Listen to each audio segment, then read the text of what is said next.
Wow Jungkook, তুই তো দারুণ গান গাইতে পারিস। না তো তোরা এখানে এত রাত্রে এখানে কি করতে এসেছিস? ঘুমাসনি তোরা? ঘুমিয়েছিলাম, কিন্তু এই সুমধুর কণ্ঠে জেগে গেছি। সিরিয়াসলি ভাই, তোর কণ্ঠ দারুণ। কিন্তু তুই সবসময় এরকম ফানি মুডে গান গাস কেন? তুই চাইলে তো একটা শিল্পী হতে পারিস। একটা কাজ কর, সুগার সাথে তুই জয়েন কর, দুইজনে গান গাবি ফাটাফাটি। আরে না, কি যে বলিস তোরা। ওই ওয়েট, জাংকুক তুই কি কান্না করেছিলি? কই, না তো। কান্না করবো কেন? তাহলে তোর চোখের পাপড়ি ভিজা কেন? মনে হচ্ছে কান্না করেছিলি। আরে না, এমনি ভিজে গেছে। এমনিতে চোখের পাপড়ি কি করে ভেজে? সত্যি করে বল, কেন কান্না করেছিলি? কি হয়েছে তোর? কিছু না, ওই এমনিতেই আর কি, গ্রামের কথা মনে পড়েছে, এই জন্য। ও, আঙ্কেল আন্টির কথা মনে পড়েছে তাই না? আমারও আমার বাবা মার কথা অনেক মনে পড়ে। না, ভাবছি এবার পরীক্ষার বন্ধ পেলে বেশ কয়েকদিন বাবা মার সাথে কাটিয়ে আসবো। আমিও যাব। আব্বা আম্মা অনেকবার ফোন দিয়েছে, অনেক দিন ধরে গ্রামে যাওয়া হয় না। তোরা যখন চলে যাবে তাহলে বাসাটা ফাঁকা থাকবে। আমি থেকে কি করব? আমিও বরং চলে যাব, কয়েকদিন ফ্যামিলির সাথে টাইম স্পেন্ড করে তারপর চলে আসব। আমার ঘুম আসতেছে, আমি বরং ঘুমাতে যাই। সুগা, কখন কোথায় কিভাবে কথা বলতে হয় জানিস না তোরা? দিলি তো ছেলেটার মন খারাপ করে। আমি বুঝতে পারিনি, সত্যি আমার খেয়াল ছিল না একদমই। বাড়ি যাওয়া ক্যান্সেল, কোথাও যাব না। আর যদি যাই সুগাকে নিয়ে যাব। ওই জিন, তাড়াতাড়ি ওঠ। আরে কি মরার ঘুম ঘুমাইতেছে, ওই জিন ওঠ। কি হয়েছে, এরকম কেন করতেছস? সকাল সকাল চিল্লিতেছস কেন? আরে ওই বেটা চলে আসছে আবার। কোন বেটায়? সাফওয়ান। কি? এত সকাল সকাল? মাত্র কয়টা বাজে? 5টা বাজে, এত ভোরে আসছে কেন? আমি জানি না, আমি উঠছিলাম মুড়তে মুড়তে, যাই দেখি ওই বেটাই গিয়ে মেইন গেটের সামনে দাঁড়ায় আছে। বাড়ির ভিতরে আসছে? না, বাড়ির ভিতরে আসে নাই, তবে উকি ঝুঁকি মারতেছে, মনে হয় চলে আসবে একটু পরে। কি করবো এখন? কি করবি, যা কস্টিউম পরে তাড়াতাড়ি এসে যায়। আর জিমিনকে বল, সুগাকে বল। জিমিনকে বলছি, জিমিন রেডি হচ্ছে, কিন্তু সুগা রাজি হচ্ছে না। ও মাদার বোর্ড উল্টা পাল্টা যা ইচ্ছা তা গালাগালি করতেছে, একদমই রাজি হচ্ছে না। আরএমকে দিয়ে বুঝা। আরএমের কথাও শুনতেছে না, কোনো লাভ হচ্ছে না। সাফওয়ান যদি আইসা দেখে যে সুজি বাড়িতে নাই, মানে সুজির কোনো অস্তিত্বই নেই, তাহলে কি অবস্থা হবে? আরে কিছু হবে না, যে চিন্তা করিস না, আমি গিয়ে বুঝাচ্ছি। দেখি। দেখে লাভ নাই, ও রাজি হচ্ছে না। আমি ওকে এত রিকোয়েস্ট করছি, এত কান্নাকাটি করছি, ওর পায়ে পর্যন্ত গিয়ে ধরছি, কিন্তু বেটা রাজি হচ্ছে না। হায় হায়, সাফওয়ান চলে আসছে, নিচে দিয়ে কণ্ঠ ভেসে আসতেছে। হ্যাঁ, মনে হয় চলে আসছে। তুই রেডি হ তাড়াতাড়ি। আমি এখন যাব কিভাবে? আমার রুম তো নিচতলায়। নিচতলায় গেলেই তো দেখে ফেলবে আমায়। শুধু আলগা চুলটা হাতে করে নিয়ে আসছি, আর এই অবস্থায় হাফ প্যান্ট পরে কিভাবে যাব? শুধু আলগা চুল পরে দেখে তো বুঝে ফেলবে। আচ্ছা, একটা কাজ কর, তুই আলগা চুলটা মাথায় পর, এরপরে আমার খাটে কম্বল জড়িয়ে শুয়ে থাক। আমি নিচে গিয়ে তোর রুমের থেকে কস্টিউম নিয়ে আসছি তোর। ঠিক আছে, যা তাড়াতাড়ি আসিস। বাবা, তুমি এখানে এত সকাল সকাল? হ্যাঁ, এই জগিং করতে বের হয়েছিলাম, তাই ভাবলাম আপনাদের সাথে একটু দেখা করে যাই। আমাদের সাথে তো না, সুজির সাথে দেখা করতে আসছে, সেটা বলতে পারে না। তো বাসার সবাই কি ঘুমিয়ে রয়েছে? হ্যাঁ, এত ভোর সকালে কি কেউ ওঠে বলো? আমরা বাড়ির মুরব্বি, এজন্য তাড়াতাড়ি উঠে গেছি। বাচ্চা কাচ্চা তো সব এখন ঘুমাচ্ছে। ও, আচ্ছা। ওকে, তাহলে তুমি এখন যাও, সবাই ঘুম থেকে উঠলে তারপরে এসো। হ্যাঁ, ঠিক আছে, যাচ্ছি। ইস, চলে যাব সুজিকে না দেখে। ঘুমের ঘরে মেয়েটাকে দেখতে কত মায়াবী লাগবে। ইস, যদি দেখতে পারতাম, কিন্তু কিভাবে দেখবো? বুদ্ধি খাটাতে হবে।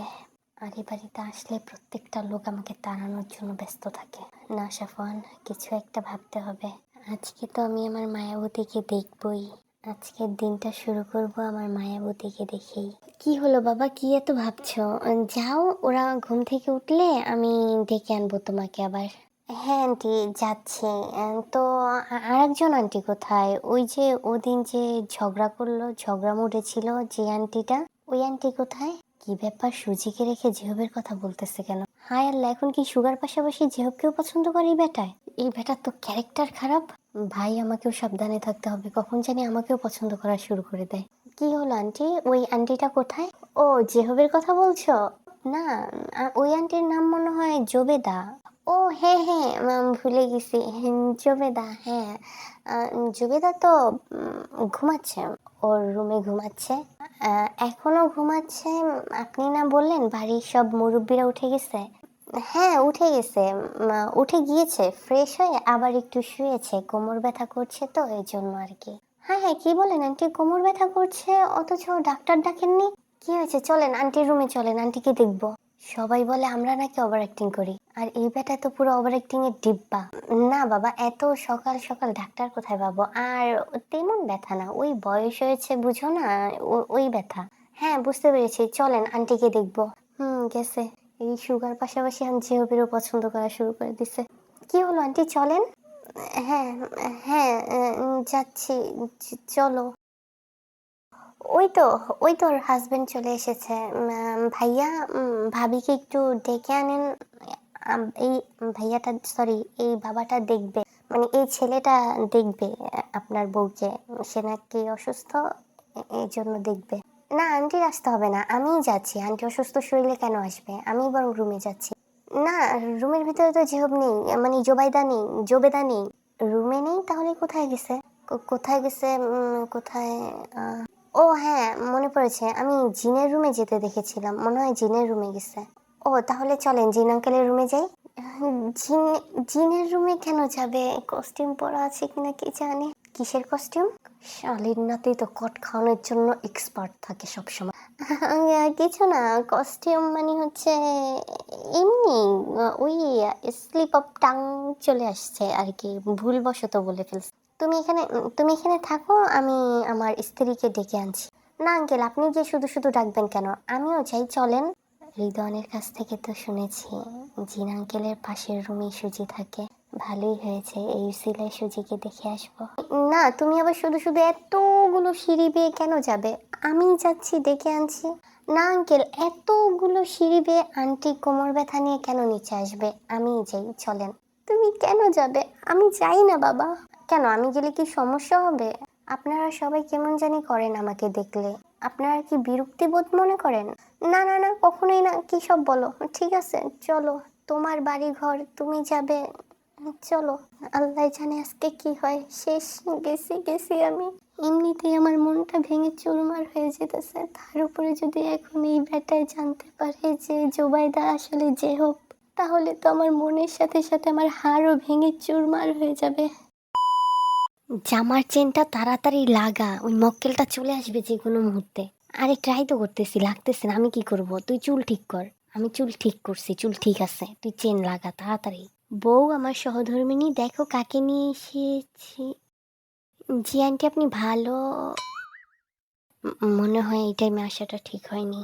শালীর নাতি, ওই দিন আমায় যে জুতার বাড়িগুলো মারছিলি, এত সুন্দর পোজ পাস করে হিরোর মতো এন্ট্রি নিছিলাম, আর তুই কিনা অজুহাত খুঁজে আমার ইচ্ছা মতো জুতা দিয়ে পিটাইছস। আজকে সময় এসেছে প্রতিশোধ নেওয়ার। শালীর নাতি, আজকে তোরে কি করব দেখ তুই এবার। কি করছিলে তোমরা দুইজন এই রুমের মধ্যে? ওই আর কি, চেন লাগাতে পারছিলাম না, তাই জিন। জিন তোমার চেন লাগিয়ে দিবে এই জন্য? জিন কি তোমার স্বামী? না আমি তোমার স্বামী? তুমি ভুলে গেছো তুমি বিবাহিত নারী? তোমার তিনটা বাচ্চা রয়েছে, তোমার 2 পা অলরেডি কবরে চলে গেছে, বুইরা মাতারি একটা তুমি এখন। ভুলে গেছো সেই কথা? তুমি এতদিন পাড়ায় পাড়ায় ছেলেদের সাথে কথা বলেছো, আমি কিচ্ছু বলিনি, সব সহ্য করেছিলাম আমার 3টা সন্তানের মুখের দিকে তাকিয়ে। কিন্তু কিন্তু কিন্তু আজ তুমি আমার আমার ভাইয়ের দিকে, আমার ছোট ভাইয়ের দিকে, আদরের ছোট ভাইয়ের দিকে নজর দিয়েছো। হারামজাদি, কাল নাগিনী, বিশ্বাসঘাতিনী, চরিত্রহীনা, লম্পটুনিটিনি। হ্যাঁ, লম্পটুনিটুনি। আঙ্কেল থামো, দয়া করে আজকে আমাদের দুজনের মাঝে কেউ কথা বলবে না। আজকে আমি আর সে কথা বলবো শুধু। আর কথা কেন বলছি, আমি কথা বলে সময় কেন নষ্ট করছি? জাঙ্কুক, চুপ, একদম চুপ। আর তোর সাহস কি করে হয় ওই নিকৃষ্ট মুখে আমার মতো পবিত্র একটা ব্যক্তির নাম উচ্চারণ করার? হারামজাদি দুশ্চরিত্রা লুচ্চি মহিলা। আমি মুখে কেন কথা বলতেছি, তুই এদিকে আয়। জাঙ্কুক এবার থাম, একটু ওভার হয়ে যাচ্ছে। চুপ, কানে কানে কোনো বুঝাতে আসবে না আমাকে। তুমি ভুলে যেও না আমি তোমার ভাসুর, কানে কানে কথা বলতে আসবে না। সমন্দির পর শুরুটা করছে কি? কি হলো, বেইমানিনী বিশ্বাসঘাতিনী? এদিকে আস। ওই সব কি উচ্চারণ করতেছে? তুই আসবি নাকি আমি যাব? জাঙ্কুক, আমার কথাটা। চুপ, আবার আমার নাম নিছস? তোরে তো। ওরে বাবা রে, আমার পাশে গেল রে, আল্লাহ।